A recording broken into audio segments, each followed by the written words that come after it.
और अब बहुत ही अहम बात आपके करियर की।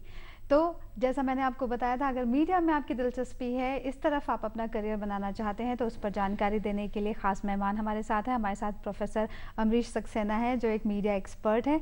और आपको, दर्शकों को एक बार फिर से हम ये याद दिला दें कि अगर आप अपने सवाल पूछना चाहते हैं प्रोफेसर सक्सेना से, तो आप हमें कॉल कर सकते हैं। हमारा नंबर एक बार फिर से आप देख लें, 23097532 हमारा फ़ोन नंबर है। और अगर दिल्ली के बाहर से आप कॉल कर रहे हैं तो दिल्ली का कोड यानी 011 पहले लगा लें। तो सर, सबसे पहले तो ये बताएं कि जो दूर के लोग हैं, जिनको एक्सपोजर थोड़ा कम है, उनको लगता है कि मीडिया में जॉब करना यानी या तो टीवी पे आप आएंगे, आप एक प्रेजेंटर होंगे, या रेडियो पे आपकी आवाज़ सुनाई देगी, लेकिन दायरा बहुत बड़ा है। हाँ, मीडिया तो का दायरा बहुत ज़्यादा बढ़ गया है। पहले किसी ज़माने में होता था कि मीडिया का मतलब अखबार होता था, टेलीविज़न आया तो उसका मतलब टेलीविज़न हो गया। लेकिन मीडिया में इतने डाइवर्स तरीके के काम हैं। Journalism is just one aspect. आप एडवर्टाइजिंग में जा सकते हैं, पब्लिक रिलेशंस में जा सकते हैं, इवेंट मैनेजमेंट में जा सकते हैं। इसके अलावा आप रेडियो, टीवी या प्रिंट आपके लिए खुला है। इवन पब्लिकेशन इंडस्ट्री में लोग अब जाने लगे हैं। इवन एनजीओज़ में आप काम कर सकते हैं। कारपोरेट सेक्टर में आपको डिफरेंट तरीके के जॉब मिल सकते हैं। तो मीडिया का स्कोप तो बहुत ज़्यादा बढ़ गया है, और अब तो रिसर्च में भी काफ़ी स्कोप है। तो इस तरह के तमाम ऐसे एरिया हैं जो मीडिया के अंदर खुलते हैं, अगर आप उसमें काम करना चाहते हैं तो। जी। और इसके जब किसी ने मन बनाया कि हाँ, मीडिया में हम एक्सेल कर सकते हैं, अच्छा कर पाएंगे, इस दिशा में हमें अपना करियर बनाना चाहिए, तो फर्स्ट स्टेप क्या है? सबसे पहले इसको समझें और फिर इंस्टीट्यूट तलाशें। नहीं, किस लेवल पे आप पढ़ाई करना चाहते हैं? अगर 12वीं पास की है तो ऑब्वियसली आपको अंडर ग्रेजुएट लेवल पे कोई कोर्स चाहिए होगा। अगर ग्रेजुएशन किया है तो, क्योंकि मीडिया इनफैक्ट जिस तरह की डिसिप्लिन है वो बहुत सारी डिसिप्लिन्स का एक मिश्रण है, एक कॉम्बिनेशन है। तो इसलिए तमाम लोग ऐसे हैं जो सीधे मास्टर्स लेवल पे या पीजी लेवल पे पढ़ाई करते हैं ग्रेजुएशन के बाद, और ग्रेजुएशन डिफरेंट डिसिप्लिन में डिफरेंट चीज़ें करते हैं। या 12वीं के पास के बाद अगर कोई कर रहा है तो उसमें अब इस तरह के अंडर ग्रेजुएट कोर्सेज़ हैं जो सीधे मास कम्युनिकेशन, जर्नलिज्म है, मीडिया के ऊपर हैं। तो सबसे पहले तो ये देखना है कि आपका एप्टीट्यूड क्या है, आप क्या करना चाहते हैं। उसके हिसाब से आपको कोर्स तलाशना पड़ेगा, और वो कोर्स किस यूनिवर्सिटी में है, कहाँ है, फिर आपको ये देखना पड़ेगा। जी। और इंडिया में कहाँ कहाँ कोर्सेज ऑफर किए जाते हैं, इस पे हम और बातचीत करेंगे, लेकिन हमें कॉल्स हमारे दर्शकों के आने शुरू हो गए हैं।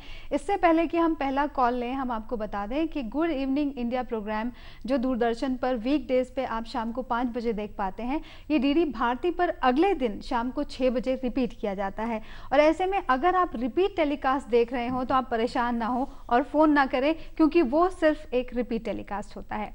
और हमारा पहला कॉल हमें कुशीनगर से आया है। देवांश मिश्रा ने हमें फ़ोन किया है। जी बताएं, क्या सवाल है आपका? जी सर, मैंने ग्रेजुएशन किया हुआ है और मुझे न्यूज़ रीडर बनना है सर, तो मुझे कोई एडवाइस दें सर। न्यूज़ रीडर, पहले तो आप अपना इंट्रोस्पेक्शन कर लें, आप देख लें। न्यूज़ रीडिंग के लिए जो कुछ बहुत महत्वपूर्ण चीज़ें हैं उसमें तो ये कि आपका थोड़ा सा नॉलेज लेवल अच्छा होना चाहिए, आपका करंट अफेयर्स स्ट्रॉन्ग होना चाहिए, आपकी एक रेगुलर न्यूज़ से केस को समझने की या न्यूज़ को जानने की आपके अंदर क्षमता होनी चाहिए। और उसके बाद निश्चित रूप से उसको बोलने की बात है। जब आप बोलते हैं तो अपनी देख लें कि आपकी स्पीच कैसी है, आपका डिक्शन कैसा है, आपका प्रेजेंटेशन कैसा है, और आपको लगता है कि ये काम आप कर सकते हैं। हालांकि अब जो न्यूज़ रीडिंग का कॉन्सेप्ट है वो थोड़ा सा ऑब्सोलीट हो गया है। अब न्यूज़ रीडिंग की जगह आपको एक तरह से एंकरिंग करनी पड़ती है या प्रेजेंटेशन करना पड़ता है, जहां पर आपको सिर्फ लिखी हुई स्क्रिप्ट से नहीं पढ़ना है, बल्कि आपको बहुत सारी चीज़ें स्पॉट पे अपने आप ही करनी है। आपको एक्सपर्ट से भी बात करनी है, आपको फ़ोन पे भी किसी से बात करनी है, न्यूज़ की एनालिसिस भी करनी है। तो एक तरह से एक पूरे एक न्यूज़मैन का काम है, एक जर्नलिस्ट का काम है, वो सिर्फ न्यूज़ रीडिंग तक कन्फाइन नहीं है। तो इस लिहाज से आप इस पूरी चीज़ को समझें तो आप आगे इस दिशा में करियर बना सकते हैं। जी। और सर, जैसे हम इंस्टीट्यूट्स की बात कर रहे थे कि एक राइट इंस्टीट्यूट अपने लिए ढूंढना बहुत ज़रूरी है, राइट कोर्स ढूंढना ज़रूरी है, तो हिंदुस्तान में कहाँ कहाँ पे कौन कौन से प्रीमियम इंस्टीट्यूट्स हैं? अंडर ग्रेजुएट लेवल पे तो अब ऑलमोस्ट ज़्यादातर यूनिवर्सिटीज़ में कोर्सेज़ हैं।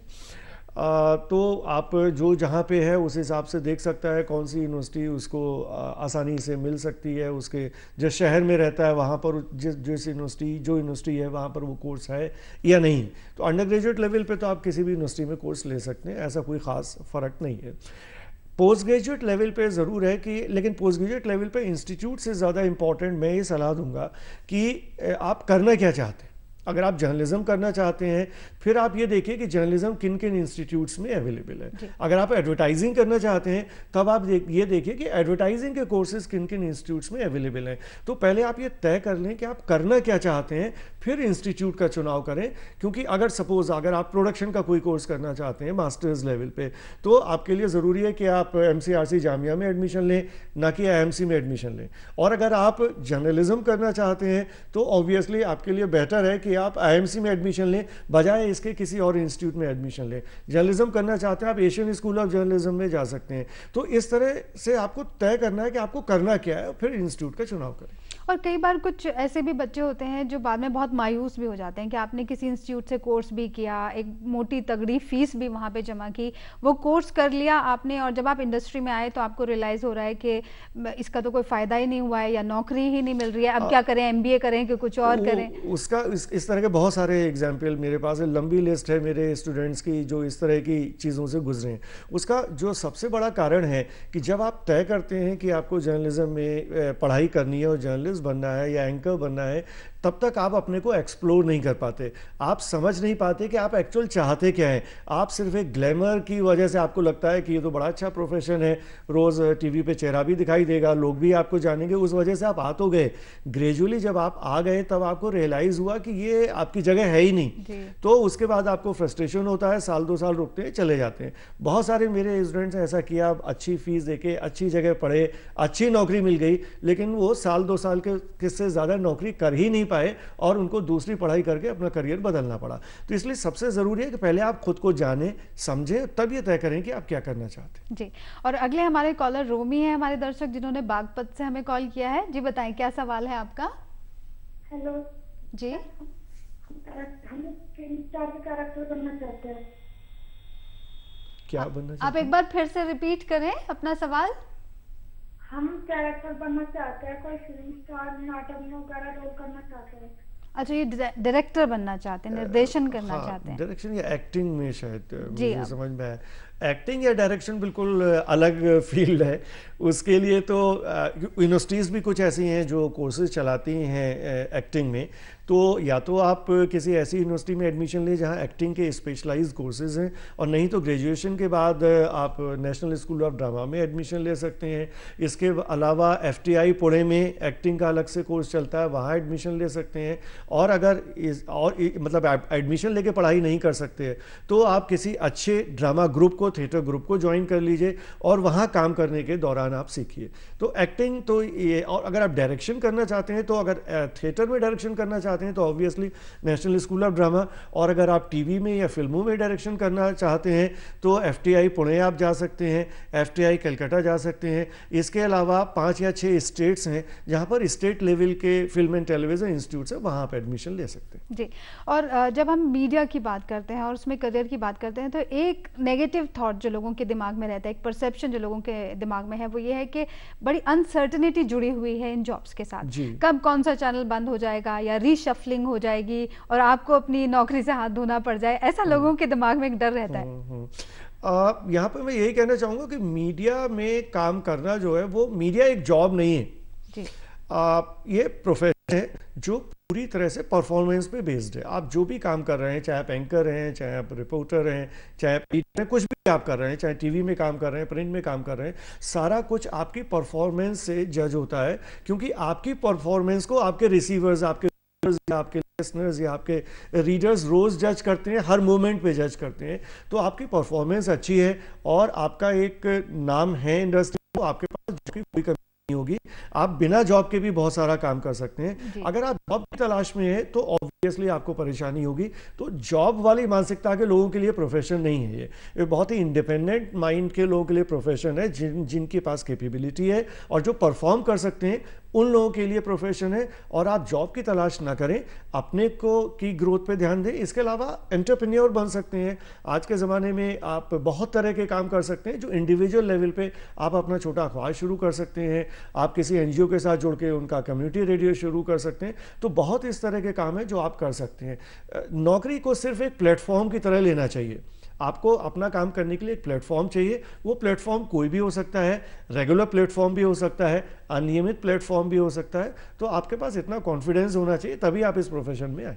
इनफैक्ट ये एक पॉजिटिव पॉइंट, बल्कि आपने नेगेटिव को पॉजिटिव कर दिया कि ये तो आपका स्कोप और बढ़ा देता है। हाँ, कि आप डेफिनेटली एक जॉब भी है, प्लस आप फ्रीलांसर के तौर पे भी काम कर सकते हैं। आप अगर परफॉर्म, आपको अपना काम आता है तो आपके पास जॉब हो या ना हो, आपके पास काम की कोई कमी नहीं रहेगी जी। और जब एक इंस्टीट्यूट का चयन किया जाता है, क्योंकि वो एक बहुत ही इंपॉर्टेंट चीज़ है और बहुत से लोग अपनी जेबें बिल्कुल खाली कर देते हैं वहाँ की फीस देने के लिए, तब कौन से मोटे ऐसे पॉइंट्स हैं जो आपको तय कर लेने चाहिए, जो बातें आप सुनिश्चित कर लें?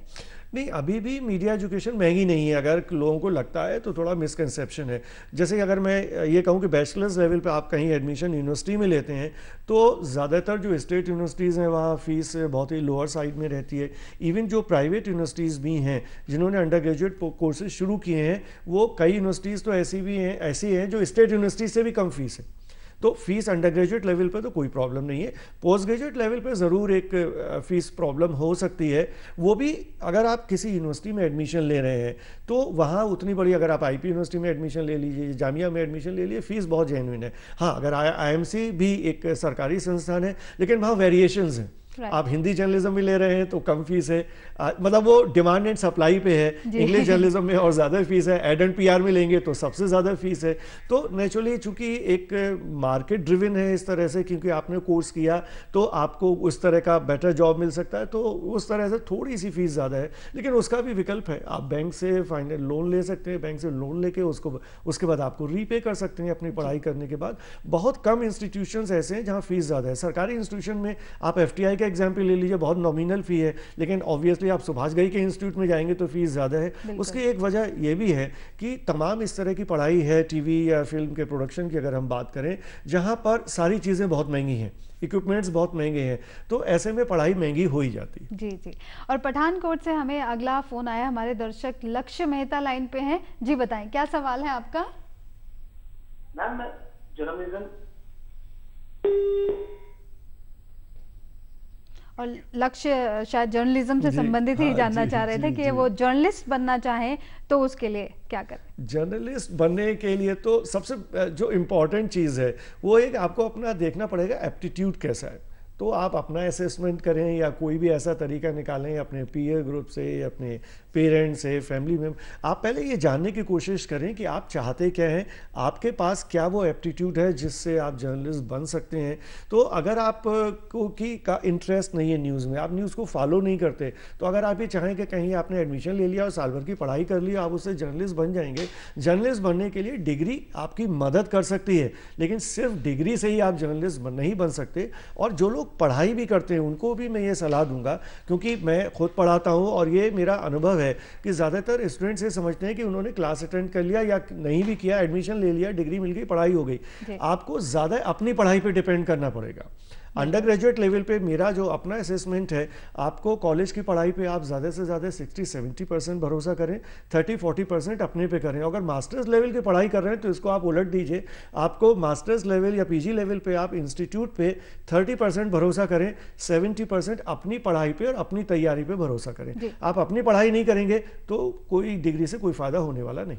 और एक सवाल और जो हमारे पास आया है वो ये है कि क्या जर्नलिज्म की पढ़ाई करने के बाद कोई पब्लिक रिलेशंस में जा सकता है? हाँ बिल्कुल, पब्लिक रिलेशंस में बिल्कुल जा सकता है। और अब तो जो नया कॉन्सेप्ट्स आ गए हैं उसमें इंटीग्रेटेड मार्केटिंग कम्युनिकेशन की बात है, कारपोरेट कम्युनिकेशन की बात है। तो अब एक तरह से जो PR है या एडवर्टाइजिंग है या इवन मैंने बहुत सारी चीज़ों का एक तरह से मिक्स है। और जिस तरह से कारपोरेट कल्चर हमारे देश में आया, बड़े बड़े कारपोरेट हाउसेज आए हैं, हर एक को अपना कम्युनिकेशन चलाने के लिए हर एक के पास अपना एक डिपार्टमेंट है, तो वहाँ पर बहुत ज़्यादा स्कोप है। अब कई यूनिवर्सिटीज़ भी ऐसी हैं जिन्होंने PG लेवल पे कारपोरेट कम्युनिकेशन की एज ए सब्जेक्ट अलग से पढ़ाई शुरू कर दी है। तो अब आपको सिर्फ PR की दृष्टि से नहीं बल्कि उसके आगे भी आप क्या कर सकते हैं उस दृष्टि से आपको देखना पड़ेगा। और जब कोई किसी इंस्टीट्यूट के लिए तैयारी करता है तो एंट्रेंस टेस्ट के बारे में सर बताएं कि किस तरह का एंट्रेंस टेस्ट रहता है और क्या हर जगह पे पहले टेस्ट है, रिटन एग्जामिनेशन और उसके बाद इंटरव्यू है? बैचलर्स लेवल पे तो सब जगह टेस्ट नहीं है, काफ़ी यूनिवर्सिटीज़ सिर्फ मेरिट के बेसिस पर ही एडमिशन लेती हैं। कुछ यूनिवर्सिटीज़ एंट्रेंस करती हैं लेकिन वो बड़ा बेसिक लेवल का एंट्रेंस होता है इसमें मुख्य रूप से कोई भी यूनिवर्सिटी एप्टीट्यूड जानने की कोशिश करती है। एप्टीट्यूड से मतलब ये है कि आप कितने वेल वर्स्ड हैं, जो कुछ भी मीडिया के अंदर हो रहा है, न्यूज़ में जो हो रहा है, कितने वेल वर्स्ड हैं। लैंग्वेज को लेके भी कुछ यूनिवर्सिटीज़ टेस्ट करती हैं, आपकी लैंग्वेज आती है, आपको नहीं आती है ये। और जहाँ तक मास्टर्स लेवल की बात है, वहाँ पर एंट्रेंस में ये देखा जाता है कि जिस कोर्स में आपने अप्लाई किया है उस सब्जेक्ट की आपको बेसिक समझ है कि नहीं। बिल्कुल। जैसे कि अगर आप Indian institute of mass communication में अप्लाई कर रहे हैं, जर्नलिज्म में कर रहे हैं, तो वो टेस्ट में आपको जर्नलिज्म से रिलेटेड चीज़ें पूछेंगे जी। और अगर आप एडवर्टाइजिंग में अप्लाई कर रहे हैं तो एडवर्टाइजिंग से रिलेटेड चीज़ें पूछेंगे। जी sir, thank you so much, आप स्टूडियो में आए और इतनी सारी जानकारी आपने दी, बहुत बहुत शुक्रिया आपका। Thank you. तो दर्शकों को हम यही कहेंगे कि आप जो भी चुनाव करें सोच समझ के करें, जिससे कि आपका भविष्य अच्छा रहे। इसी तरह जानकारी और मनोरंजन लेकर हम फिर हाजिर होंगे। आज के लिए इजाज़त दें, नमस्कार।